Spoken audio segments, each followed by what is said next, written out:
السلام علیکم ورحمۃ اللہ وبرکاتہ۔ امید ہے تمام دوست احباب خیریت سے ہوں گے۔ جی آج ہمارا موضوع ننگے سر نماز پڑھنے کے بارے میں ہے۔ بغیر عذر کے ننگے سر نماز پڑھنا مکروہ ہے۔ آپ صلی اللہ علیہ وسلم اور صحابہ رضوان اللہ تعالی علیہ مجمعین کا معمول یہ تھا کہ ٹوپی میں یا پگڑی باندھ کے یا کوئی کپڑا رکھا ہوتا تھا تو اس میں نماز پڑھتے تھے۔ تو بغیر عذر کے آپ صلی اللہ علیہ وسلم اور صحابہ رضوان اللہ تعالی علیہ مجمعین سے ٹوپی کے بغیر ننگے سر نماز پڑھنا ثابت نہیں ہے، اور اگر عذر ہو تو ننگے سر نماز پڑھنا بلا کراہت جائز ہے۔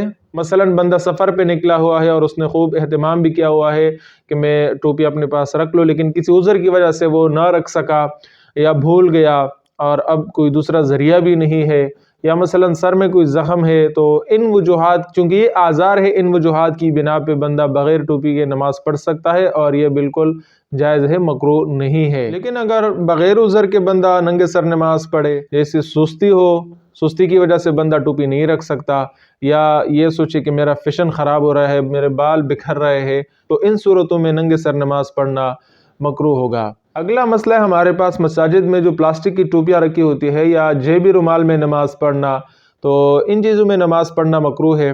اصل مسئلہ یہ ہے کہ ان چیزوں کو پہن کے نماز پڑھنا جس کے ساتھ بندہ باوقار لوگوں کی مجلس میں نہ جا سکتا ہو، ان کو پہن کے نماز پڑھنا مکروہ ہے۔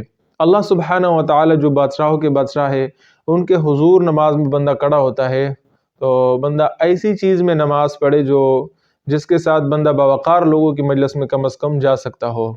تو ہمیں ننگے سر نماز نہیں پڑھنی چاہیے بغیر عذر کے۔ اگر بغیر عذر کے ہم نے پڑھ لی تو یہ مکروہ رہے گی۔